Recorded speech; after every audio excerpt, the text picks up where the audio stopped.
l'usage des antibiotiques. On va poursuivre en accueillant donc en visio le docteur Keïta Pers, bonjour, qui est chef du Bonjour. service d'épidémiologie et d'hygiène hospitalière au centre hospitalier Princesse Grace de Monaco, également membre du conseil scientifique et d'administration de la Société française d'hygiène hospitalière. Merci beaucoup, docteur Keïta Pers, d'avoir libéré un agenda, je pense, très chargé. Je crois que vous êtes en congrès actuellement et je vous laisse la parole. Merci de votre invitation. Je vais tout de suite partager mon écran. Parfait. Donc oui, alors je suis pas en congrès, je suis en réunion du conseil scientifique, effectivement. Donc je me suis échappée un petit instant. Et déjà, vous m'excuserez de m'échapper à la fin de ma présentation. Donc, on travaille actuellement sur ces recommandations de la transmission aéroportée. Vous verrez qu'on parlera désormais de transmission respiratoire. Merci à mes collègues auxquels j'ai emprunté quelques diapositives. Et pour entrer dans le vif du sujet, donc, on a parlé là tout à fait récemment du Covid, hein, qui a été un grand événement de ces dernières années. Et à l'issue de tout ce qui s'est passé, de tout ce qui a été publié pendant cette période, il y a eu une abondance de papiers qui ont été publiés. S'est posé la question de la transmission par voie respiratoire qui était jusque-là basée sur une dichotomie entre la transmission air et la transmission gouttelette. Et cette question et cette dichotomie a été challengée assez fort parfois au sein de polémiques, à l'origine de polémiques parfois pendant cette pandémie. Après la pandémie, les experts ont décidé et ont émis ce postulat qu'il fallait sortir de cette dichotomie air-gouttelette, on va voir pourquoi, et puis baser l'approche de la prévention de ces infections par voie respiratoire sur une analyse de risque. Pourquoi? Donc, on est passé de transmission gouttelette ou air, c'est-à-dire noir ou blanc, avec, comme vous le savez peut-être, dans les dernières recommandations, enfin les dernières, ce sera celle de maintenant, mais donc celle de 2013, une espèce de liste de pathologies qui se transmettent ou dont on pensait qu'elles se transmettaient exclusivement par gouttelette, donc des grosses molécules, ou par air, engendrant un certain nombre de précautions tout à fait différentes selon qu'on était dans l'une ou l'autre liste. En réalité, la vérité, elle est comme souvent pas noire ou blanche, mais elle est plutôt grise. Et plutôt que de parler de transmission gouttelette ou air, on va désormais probablement parler de gouttelette et air. Et je vais essayer de vous expliquer un phénomène qui est en réalité assez complexe. Ça fait un moment qu'on travaille dessus et qu'on essaye de tenir compte d'un certain nombre d'éléments pour pouvoir les simplifier et aboutir à des recommandations qui seront simples. C'est un petit peu c'est un petit peu le challenge et applicable bien sûr sur le terrain sans avoir besoin d'être titulaire d'une thèse de sciences. Alors, on va mettre à jour, on est en train de mettre à jour ces recommandations de 2013 en prenant en compte notamment le continuum des particules respiratoires qui sont excrétées et leur caractère infectieux. Et vous allez voir qu'on va tenir compte d'un certain nombre de choses et qu'on va les synthétiser à la fin pour pour les compiler, pour les associer dans une matrice. Je dévoile un petit peu la fin, mais c'est important que dès le début de cet exposé, vous ayez notion que on va être vraiment dans une démarche d'analyse de risque et ces risques, on va les évaluer en amont pour les rentrer dans cette matrice. Alors bon, le groupe de travail, je le copilote avec notamment Sarah Romano-Bertrand, qui est maintenant notre présidente du conseil scientifique, et puis Yolène Carré, qui est une infirmière hygiéniste au CHU de Bordeaux. Et on est évidemment aidé et assisté par des sociétés savantes et d'autres personnes d'autres disciplines. Le champ des recommandations, je vais passer rapidement, juste pour vous dire on a choisi une méthode de RPC parce qu'on a un thème à traiter qui est extrêmement vaste, avec de nombreuses questions, et puis on n'a pas toujours la littérature qu'on peut, par exemple, grader. Donc, on va sur une méthodologie RPC. Alors, les nouveaux éléments pour la meilleure compréhension de ce qui se passe quand on transmet un virus ou une bactérie par voie respiratoire, eh bien, c'est que il y a une génération, une excrétion des particules infectieuses qui est finalement complexe. Il y a, et je ne vous l'apprends pas, des complexités aussi qui sont liées aux pathogènes, que ce soit sa virulence, la dose infectante, qui est d'ailleurs pas toujours connue, la survie dans l'environnement, sa stabilité, ses cibles cellulaires, on l'a très bien vu pendant le Covid. Mais évidemment, la transmission, elle dépend aussi de l'individu infecté. À quel stade de la maladie est-il? Qu'est-ce qu'il excrète comme pathogène? Combien il en excrète? Est-ce que ce patient infecté ou cet hôte infecté, il a une immunité préexistante qui viendrait moduler son excrétion? Tout cela est encore compliqué par les conditions environnementales, vous allez le voir, température, l'hygrométrie, la ventilation, etc.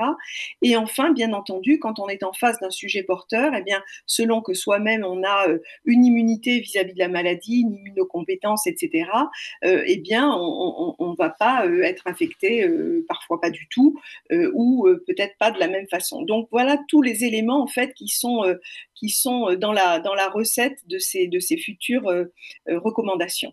Alors les questions abordées, je ne vais pas vous faire le détail, mais en gros, si vous voulez, il y a ces deux premières questions. Pourquoi sortir de la dichotomie air-gouttelette? Et puis, est-ce qu'on peut quantifier le nombre et la taille de particules qui atteignent leurs cellules cibles? Et ça, on l'a confié notamment à des experts. Alors, on sort de notre milieu, c'est d'ailleurs ce qui est passionnant dans ce groupe de travail, on sort un petit peu de nos connaissances. On a rencontré des physiciens et notamment Lydia Bourguigba qui est chercheur et enseignante excusez du peu, au MIT à Harvard, et puis des spécialistes de la mécanique des fluides, etc. Alors, on nous ont présenté des tas de choses très compliquées et très intéressantes qui ont été notamment publiées pendant cette période de Covid. Alors, le continuum de la transmission respiratoire, il est compris en trois phases. Il y a une première phase donc de génération et d'exhalation des particules qui dépendent d'un certain nombre de choses, de la taille de ces particules, hein, qui était le support un petit peu de la dichotomie initiale, qui va dépendre aussi de la charge virale à l'endroit où ces particules sont générées et donc qui va dépendre aussi du nombre de virions, par exemple, dans l'excréta. Ce sont des choses qui ont été explorées. Alors, vous voyez, je ne vais pas commenter complètement ces diagrammes, mais vous le voyez, je ne sais pas si vous voyez ma flèche, que, en fait, selon qu'on parle ou qu'on tousse, par exemple, eh bien, le diamètre des gouttelettes ou des particules qui vont être émises va être différent. Et puis, ces gouttelettes ou ces particules, elles vont aller plus ou moins loin. Et vous voyez qu'il y a une énorme hétérogénéité dans les études, ce qui complique évidemment la tâche, mais qui montre bien qu'on ne peut plus se contenter d'une comment dirais-je, de séparer gouttelettes ou air, hein, ou aéroporté, ça n'a plus vraiment de sens. Et ça, c'est pas vraiment nouveau en réalité, puisque Duguid en 1945 avait déjà montré que selon qu'on parle, tous chante, éternue, eh bien, on excrète des particules plus ou moins grosses et en plus ou moins grande quantité. Donc ça, c'est un postulat qui est important déjà. La deuxième phase du continuum de cette transmission respiratoire, eh bien, il concerne le transport. Et là, dans le transport, eh bien, ce qui va être en jeu, c'est par exemple la rapidité d'excrétion. Ça va être le changement de taille de ces particules pendant le transport. Il y en a qui vont être soumises, par exemple, à une dessiccation, qui vont donc plus sèches aller plus loin, celles qui vont rester finalement très humides et qui vont sédimenter assez rapidement. Est-ce que les virus vont par exemple persister dans les aérosols ou est-ce qu'ils vont être rapidement détruits? Et cela, je vous le disais déjà au début, va être aussi conditionnés par la température, l'humidité, la ventilation ou l'airflow. Et donc, évidemment, ça aussi, ça complique les choses. L'humidité, donc l'hygrométrie, la température, etc. Vous voyez que déjà sur le postulat de base, on est déjà avec beaucoup, beaucoup, beaucoup d'éléments dont il faut essayer de tenir compte et dont probablement on ne pourra pas tenir compte séparément. Il faudra bien avoir, comment dirais-je, des notions un petit peu plus globales ou globalisées pour pouvoir s'en sortir. Et puis donc, la troisième phase, c'est l'inhalation, la déposition donc chez l'hôte ou chez le récepteur, et puis l'infection ou pas. Et ça va dépendre de tout ce qui s'est passé avant, plus évidemment les récepteurs qui vont être touchés. On l'a très très bien vu pendant le Covid et au gré des variants, les récepteurs qui changeaient parce que le variant changeait, eh bien, ça donnait pas la même maladie. Donc, voilà un petit peu les trois phases de la transmission respiratoire. On a vu donc ces paramètres physiques et puis il y a des déterminants qui sont déterminants liés au pathogène lui-même, qu'il soit un virus ou une bactérie. La transmissibilité du virus, elle est conditionnée, ça aussi vous le savez très bien, par sa composition, par sa structure, que ce soit la surface virale, la capside, les protéines internes, le génome, tout ça intervient dans le fait que ce virus va être plus ou moins pathogène, plus ou moins transmis, plus ou moins reçu et finalement considéré ultérieurement. Pour les bactéries, c'est la même chose. Si on prend l'exemple du méningocoque, par exemple, eh bien, selon la capsule, on n'a pas évidemment, le même sérogroupe. On a des antigènes polysaccharidiques qui déterminent des sérogroupes. Et selon les sérogroupes, on n'a pas d'épidémie où on en a. On a, selon certaines souches ou certains clones, un accroissement de la virulence, du potentiel épidémique. Donc, ce sont des choses qui sont connues et qui, pour l'instant, n'avaient pas été vraiment prises en compte dans ce risque de transmission respiratoire. Un petit mot sur les déterminants épidémiologiques, parce que vous vous souvenez, c'était il y a quelques mois à peine, on parlait encore d'une maladie, et quand on parlait de R0 de la maladie, on disait un R0 bas, c'est une transmission plutôt gouttelette, par exemple la grippe, et puis un R0 élevé, c'est une transmission aérienne. L'exemple type, c'est la rougeole. Alors, le R0, c'est le taux de reproduction de base, qui lui-même est le nombre moyen de transmission infective dans une population à partir d'un seul individu infecté. Le R0, c'est ce R-là, mais au début de l'épidémie, donc c'est le R de base.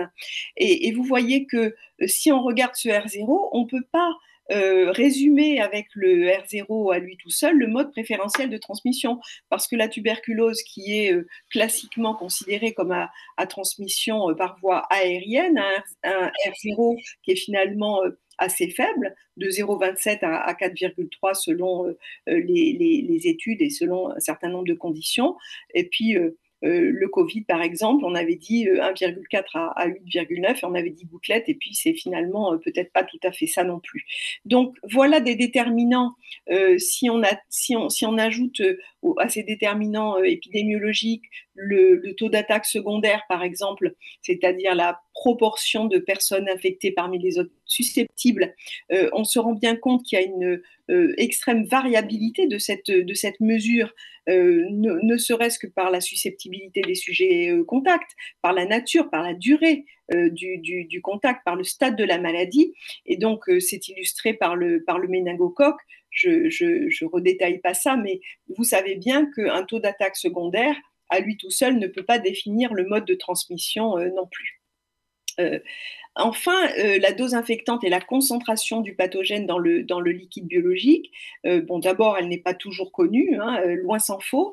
Et puis, surtout, elle peut être influencée, diminuée dans certains cas par la propension de l'aérosol à se déposer, par exemple, dans un tractus respiratoire haut ou bas.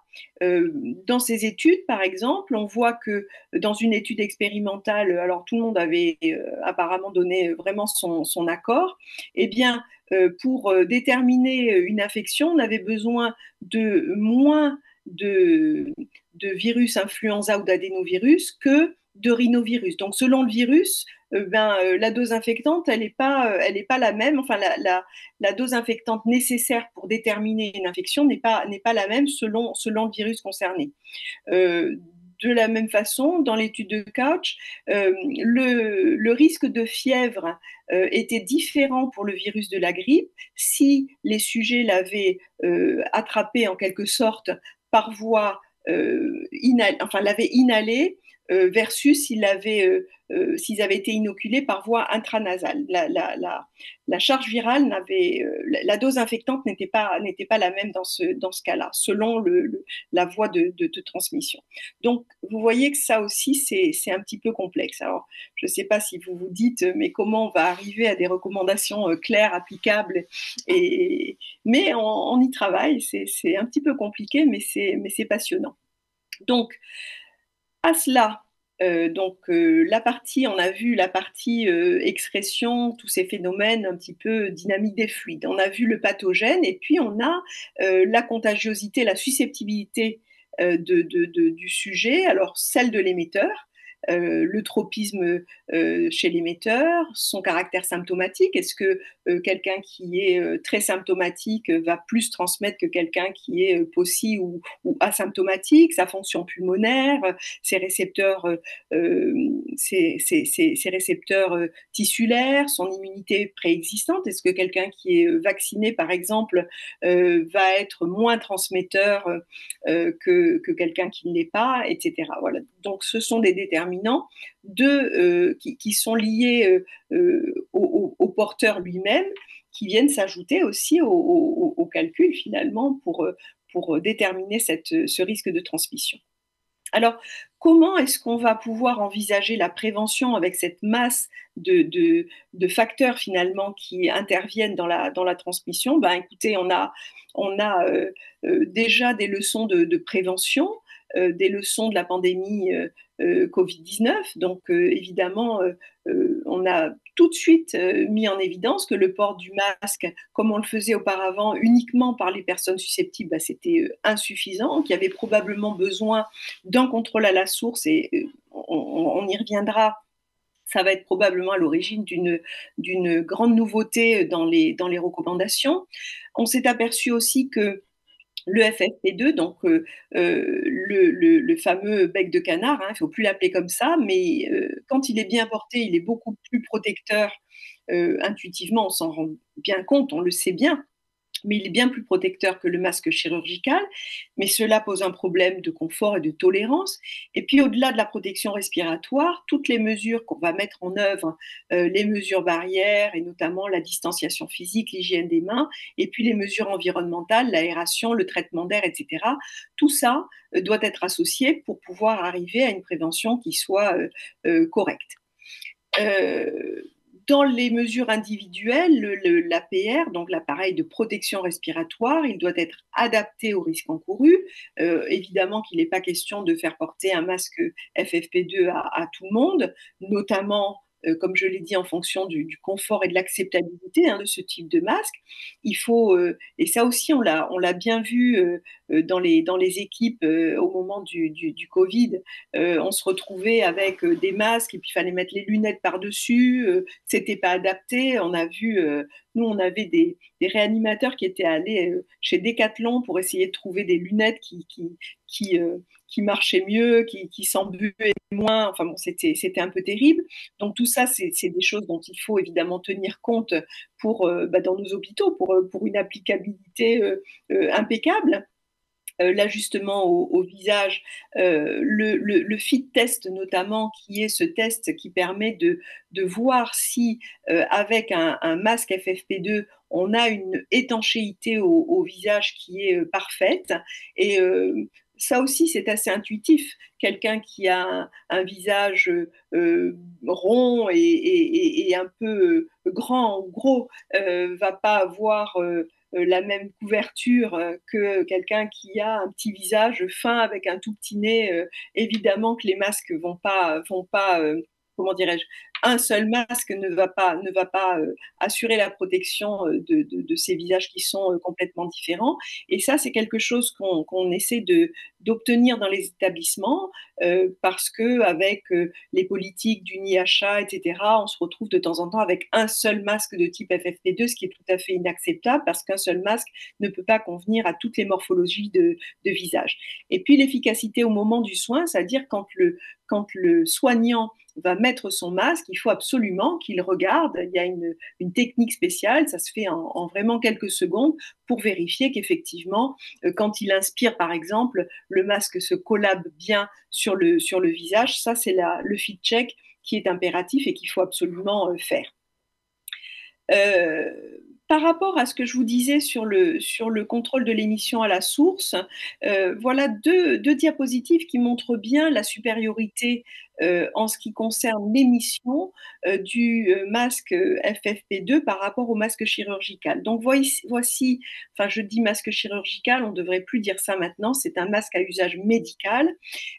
Voilà bon, j'ai pas besoin de trop commenter. Vous le voyez, cette émission verte là, quand le sujet porte le masque chirurgical et qu'on le fait parler, tousser, éternuer, vous voyez qu'il y a quand même une émission qui est tout à fait considérable dans l'air ambiant, hein, dans l'air extérieur.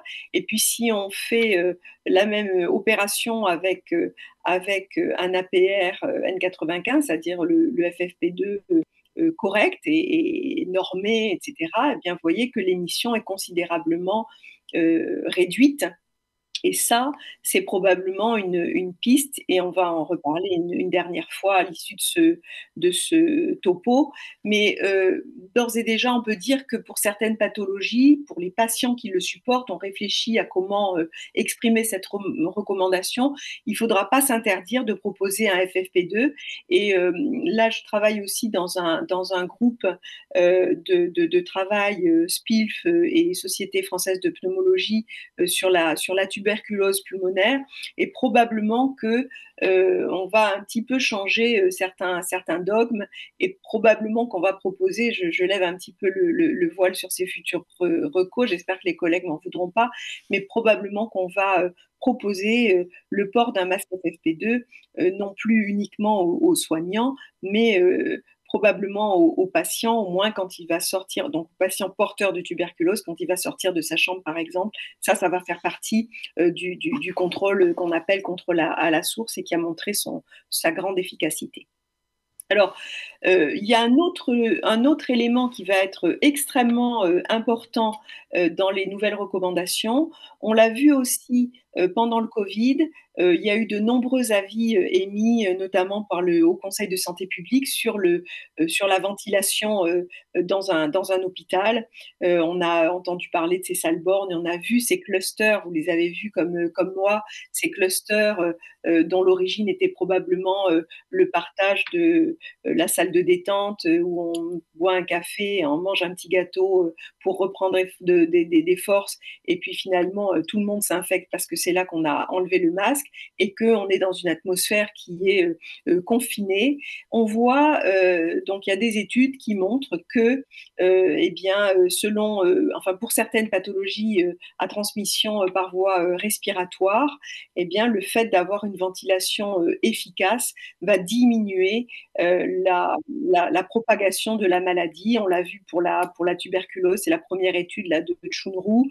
On le voit aussi dans cette étude de Zhu sur des étudiants dans un campus universitaire. C'est une étude qui est bien faite parce qu'elle a bien ajusté sur d'autres facteurs de risque, enfin des facteurs confondants, l'âge, la consommation de tabac, etc.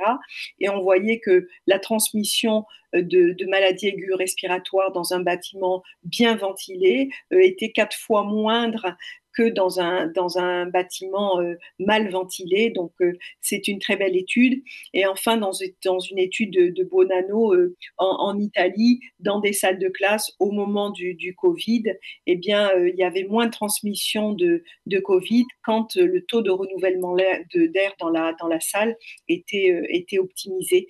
Et ça aussi, ça a été ajusté sur la province en Italie, sur le nombre d'élèves par classe, sur le type de classe. Donc, c'est des études qui sont méthodologiquement intéressantes et sur lesquelles on peut prendre appui.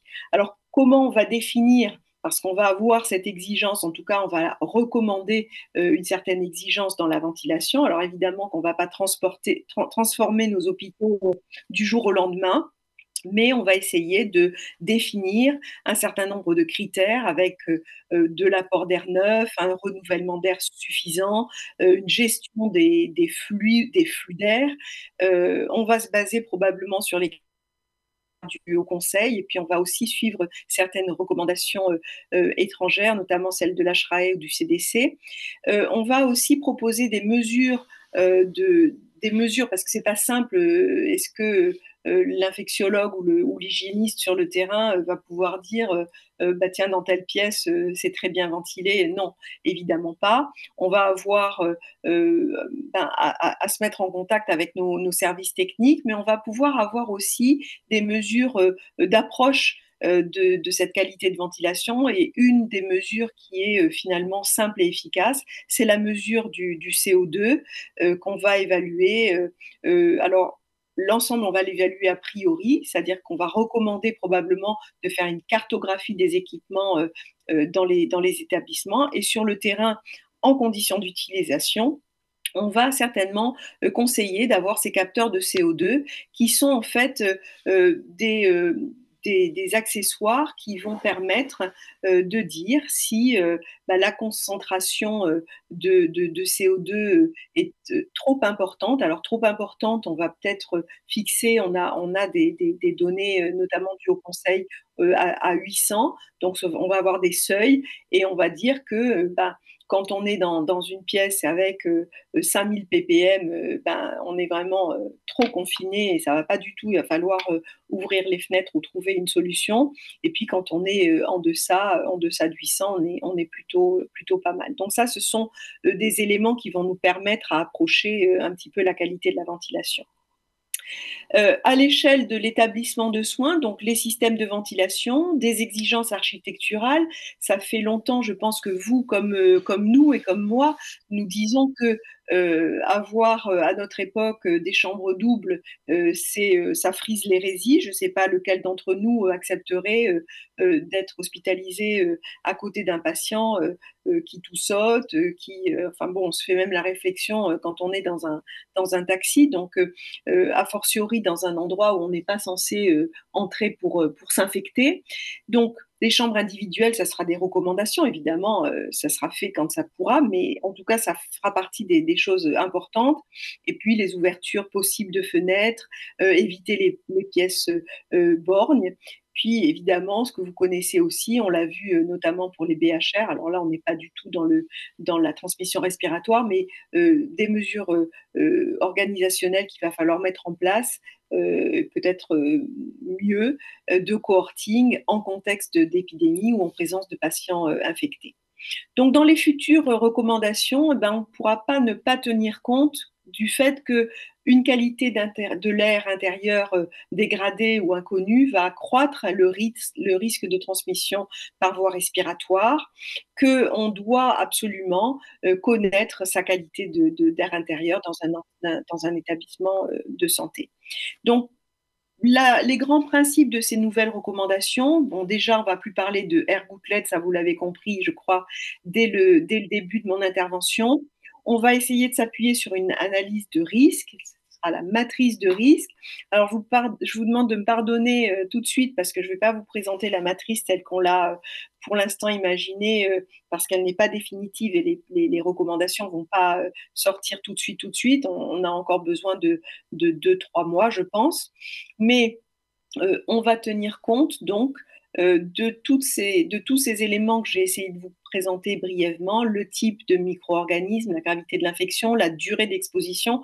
Ça, c'est très important de savoir si on vient dans la chambre déposer un plateau repas ou si on va être en face à face avec le patient pendant un long moment. Je pense, je sais pas moi, une orthophoniste par exemple, ou à quelqu'un qui va faire un examen un petit peu prolongé. Donc le type de geste, hein, on a parlé des actes générant des aérosols par exemple, la possibilité de port de masque par le patient, le statut immunitaire du patient et du soignant, ça c'est des choses qui sont un petit peu plus difficiles à intégrer, mais bon, et puis la prophylaxie vaccinale, je sais que vous allez en parler dans cette journée. Donc, on va, par rapport aux pathogènes et aux virus, bactéries, avoir une nouvelle typologie des micro-organismes qu'on est en train de concevoir sur la base de tous les éléments que je vous ai donnés qui concernent le pathogène, essayer de regrouper un peu les éléments qui décrivent au mieux la transmissibilité, qui décrivent au mieux, comment dirais-je,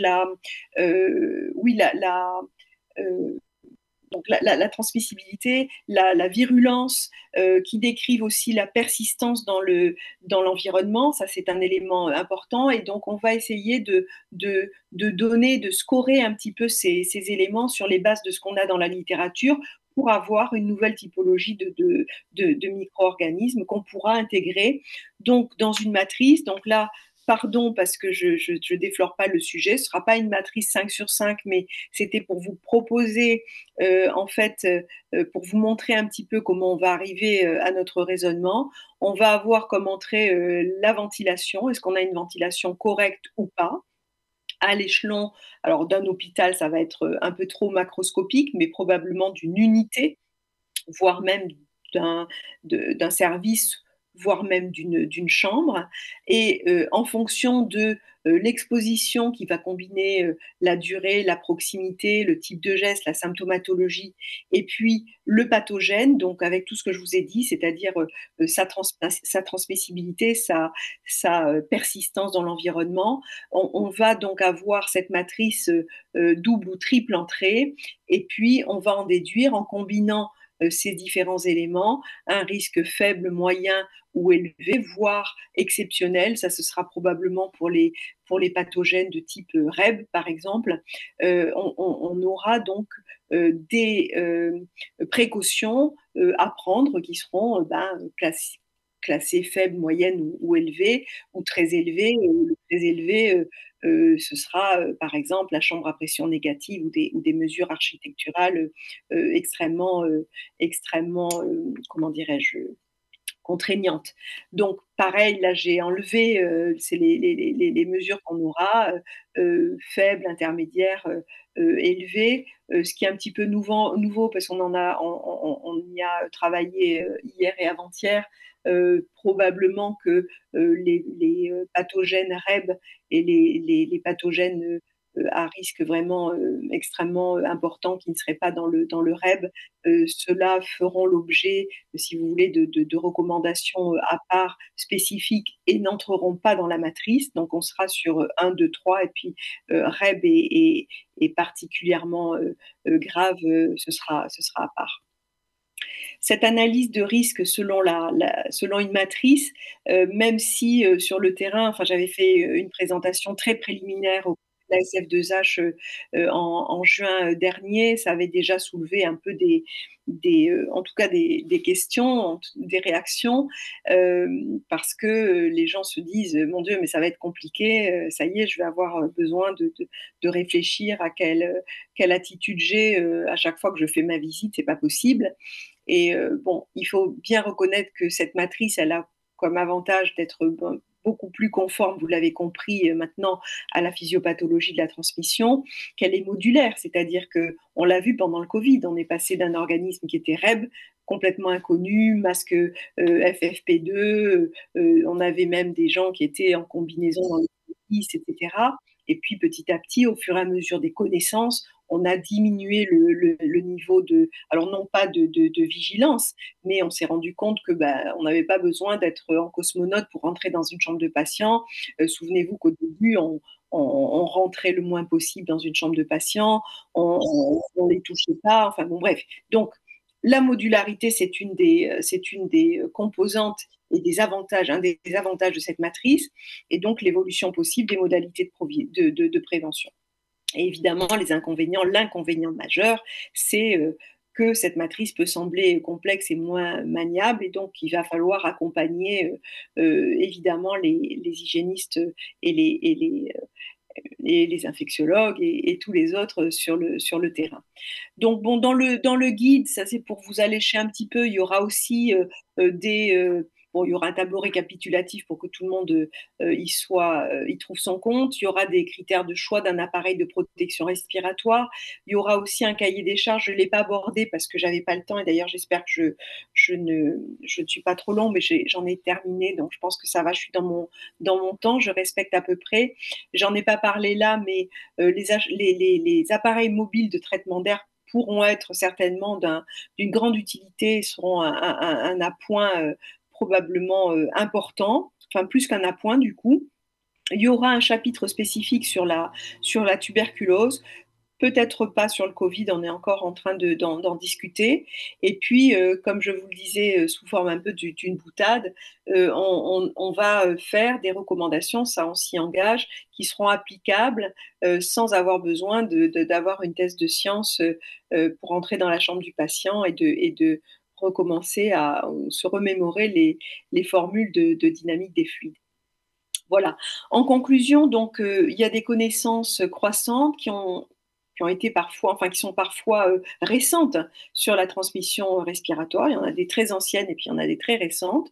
Sur la notion de continuum particulière d'expression respiratoire, ça je pense que vous l'avez bien compris.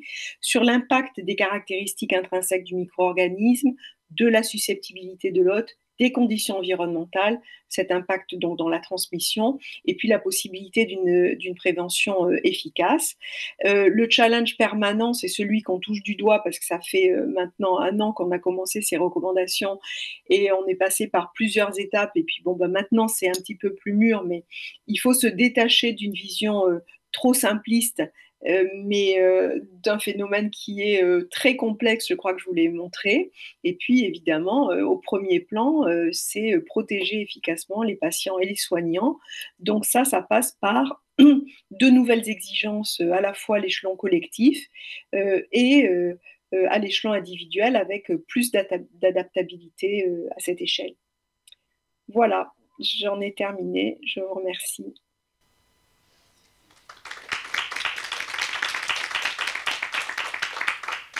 Merci beaucoup. On a une question sur le chat que je vous pose tout de suite, si vous m'entendez bien. Est-ce que vous avez des données expérimentales sur l'utilisation du FFP2 au bloc et l'impact que cette utilisation pourrait avoir sur le risque d'infection du site opératoire versus les masques chirurgicaux? Non, c'est pas qu'on n'a pas de données, c'est que c'est pas un champ qu'on a remis en question. On est vraiment sur la transmission respiratoire et la transmission de pathogènes respiratoires. Donc pour l'instant, on va pas du tout révolutionner le port du masque au bloc opératoire. Le masque à usage médical va rester d'usage. Après, on l'a vu pendant la période Covid, hein, quand on a opéré des patients Covid parce qu'il le fallait, dans le cadre de l'urgence ou après quand les règles se sont assouplies, effectivement, on a adapté les mesures. Mais le chirurgien qui transmettrait des pathogènes respiratoires, entre guillemets, aux patients et dans le site opératoire, on ne remet pas ça du tout en question. Pas dans le cadre de ces recours. Et je pense que avec ce qu'on a lu, on n'a pas de raison de le remettre en question. Ouais, j'avais une petite question. Ces recommandations vont concerner uniquement le secteur sanitaire ou également le secteur médico-social? Est-ce qu'il y aura des recommandations un peu différentes ou pondérées en fonction de l'exercice du soin? Non, ça va concerner tout le monde puisque on réenvisage vraiment la transmission respiratoire dans son ensemble. Après, comment dirais-je, je pense que le rôle et le but de recommandation, c'est d'essayer de recommander ce qu'il y a de mieux en gardant évidemment les pieds sur terre. Il ne s'agit pas de dire bon bah désormais tout le monde a une chambre seule ou tout le monde fait comme ci ou comme ça. C'est complètement illusoire et on essaye d'adapter comment dirais-je, nos recommandations et enfin en tout cas les garder acceptables. Maintenant, on a quand on fait un tel travail, si vous voulez, on a en tête que avec tout ce qu'on sait désormais, on peut pas en rester à des petites mesurettes. Donc, ce sera des recommandations, je l'ai dit, hein, qui seront acceptables et mesurées. Et puis après, de toute façon, sur le terrain, on sait bien que les gens déclinent et s'adaptent. Donc, par exemple, je prends l'exemple du FFP2 apporté par le patient. On sait bien que le patient qui arrive en insuffisance respiratoire, qui a du mal à respirer, on ne va pas pouvoir lui coller un FFP2. Vous voyez ce que je veux dire? Donc, c'est pas dans le. Enfin, on aura besoin de bon sens pour appliquer ces recommandations. Et nous, dans le texte, on va bien dire qu'il y a des mesures qui sont, comment dirais-je, un petit peu plus difficiles à mettre en œuvre. Donc, on en tiendra compte et on essaiera de donner des alternatives. Bon, s'il n'y a pas d'autres questions, on va poursuivre. Encore merci, Dr Keita Pers, pour cette présentation vraiment très éclairante sur des notions passionnantes qui étaient très intéressantes à approcher au travers de ce topo. Merci. Je vous quitte, j'aurais adoré, parce que je suis infectiologue de formation, j'aurais adoré rester avec vous, mais le devoir m'appelle. On vous réinvitera. Avec plaisir. À bientôt alors. Au revoir.